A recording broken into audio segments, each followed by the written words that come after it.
Yeah. Salutare toată lumea și bine m-am găsit la un nou episod de reacție.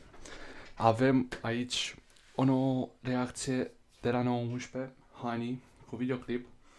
Înainte de toate, nu uitați să lăsați un like, să văd că apreciați foarte, foarte mult. Știu că vă terorizez în toate videoclipurile mele cu asta, însă urmează mai multe clipuri pe canal, sper eu, minim unul pe zi, pentru că o să urmeze o perioadă de absență, dar o să vină lucruri și mai faine. În sfârșit o să vreau să fac videouri în afara camerei mele și între timp dați-mi follow și pe TikTok.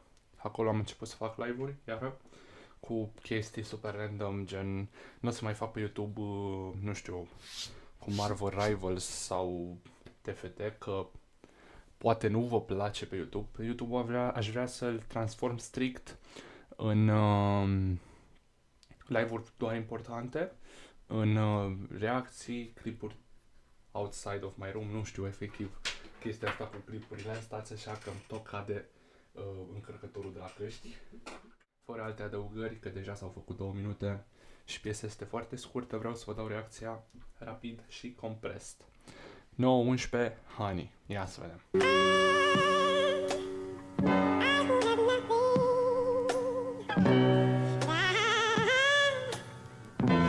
Înainte de toate, păreri 9-11 cu părul roșu. Mie îmi place rău de tot. Ia stai să dăm și un pic calitate.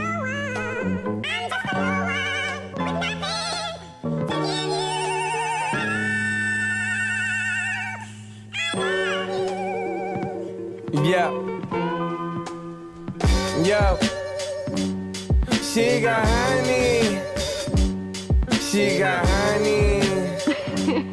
E mult prea dulce, îmi lasă carii. That's my bitch. Fata asta e cel mai prețios diamant. Eu cel mai tare amant, gagică și un like. Nu pot să-mi asum să fiu cu ea, să mult prea sus. Faima asta vine cu ceva în plus. Stres, nu pot să dorm, mă zvârcolesc în pat. Oare câte numere fac, câți bani am pe card? Totul poate să se termine într-o secundă, dar nu e cazul, sunt cal de cursă lungă. Problema e că-s overthinker și mă tripesc pe nimicuri. Am un comportament ambigu, sunt tânăr, de-am riduri. Noroc cu ea, she got honey. Honey, ți-am zis I'm love you forever, dar am un pis de pe dreapta în caz te-mi faci o schemă. I guess amândoi avem opțiuni, dar ne place să ne futem de luni până luni. Aproape s-a terminat. Da, nu știu dacă e intro la albumul lui, pentru că vreau rapid să ne uităm și peste acel album preview, cred că se numește, da? Mi-a plăcut albumul vechi, Rău de tort. Dar ce e aici? Ce s-a întâmplat? Hai că o să dăm înapoi, imediat. Uite, studio, ia, ăsta are 48 de secunde. Welcome to Studio 54. We created this special world just for you. A place where your imagination shapes the reality you experience, bringing your deepest fantasies to life. For the time being, you'll explore 4 unique rooms, each serving as a mirror to your thoughts and emotions. Ok, deci 4 piese pe album. N-mi place, ia.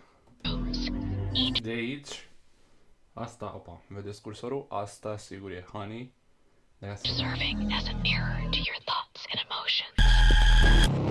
Room 1, Gianni, s-ar casi. Room 2, Da. Room 3, She got honey. Asta aici am ascultat. Room 4, Îți pun lumea la picioare if you love me. Studio 54, bitch. Ok. Toți, păreri, mie îmi place tare mult ultima. Love me. Studio 50, Room 4, Îți pun lumea la picioare. Parcă ăsta e 19, nu știu, eu am o viziune poate normal, să sigur că a evoluat și vrea să facă mai multe genuri și stiluri de muzică. Eu când îmi zice cineva, ok, ce muzică reprezintă 9-11, mie mi se pare, din nou e o părere, că el e lover boy-ul ăla calm, vorbește despre sentimente, dar nu în albumul ăsta cred că se transformă. Gianni, s-ar casi. Deci din primele două piese clar ne putem da seama că schimbă percepția asta asupra stilului lui de muzică. Și Honey, strict Honey, bă, mi-a plăcut cum a început. Iauzi. She got honey, she got așa, baby, I wanna love you forever. Chestii, frumusețe. Dar nu m-a atins pe mine. Din nou, mamă, o să ziceți, bă, da, pretențios ești. Nu. Sunt așa de pretențios cât mă gândesc, bă, aș asculta piesa asta pe repeat sau bă, aș asculta oriunde piesa asta. Cam astea sunt calificativele mele când vorbesc despre o piesă. Când îmi place piesa aia, dacă pot să ascult oriunde și dacă, nu știu, o ascult pe repeat. Pur și simplu. Piesa asta nu am ascultat-o pe repeat. Eu clipul de ce? E bine, îmi place mult ușurețul, îmi place foarte mult cum arată acum 9-11. Hai să vedem super rapid ce părere au oamenii. Păcat că e așa scurtă. Da, și asta influențează un pic. Piesa asta este genul de miere care nu se strică niciodată. Există miere care se strică? Nu știu. Dar nu-i problemă că sunt cal de cursă lungă. A fost un vers bun. Mulțumesc că faci muzică, mulțumesc că împărtășești cu noi emoțiile tale și mulțumesc că ești parte din lumea asta muzicală. Wow! Hei 11, vreau să spun că când mi-ai răspuns la mesaj, am început să plâng, visul meu a devenit realitate. Îți mulțumesc. De-abia aștept următorul concert. Încă un plus pentru băiatul ăsta, mi se pare unul dintre artiști care chiar nu susține, e conectat cu oamenii, pur și simplu are grijă de ei. Am văzut multe TikTok-uri în care făcea cineva, nu știu, un post de apreciere și 9-11 ori dădea repost-ori, scria în comentarii, ori lua legătura cu fanul respectiv. Bă, 9-11 e tare, ca persoană e tare.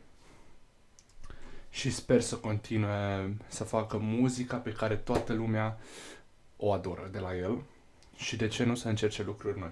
Doar deoarece această reacție, acest videoclip s-a terminat, am tras de un videoclip de 2 minute plus un album preview de 1 minut, adică 3 minute în total, am tras de 10 minute. După montaj la care 9-8 minute va fi bine. Vă mulțumesc mult pentru vizionare. Dacă ați ajuns până aici, lăsați un comentariu cu ce ar trebui să mai reacționăm. Lăsați un like la piesa 9-11, de ce nu? Și noi ne vedem data viitoare la o nouă reacție pe canal. V-am salutat! Bye bye! Fata asta e cel mai prețios diamant. Eu cel mai tare amant. Gagică-s un like. Nu pot să-mi asum să fiu cu ea, să mult prea sus.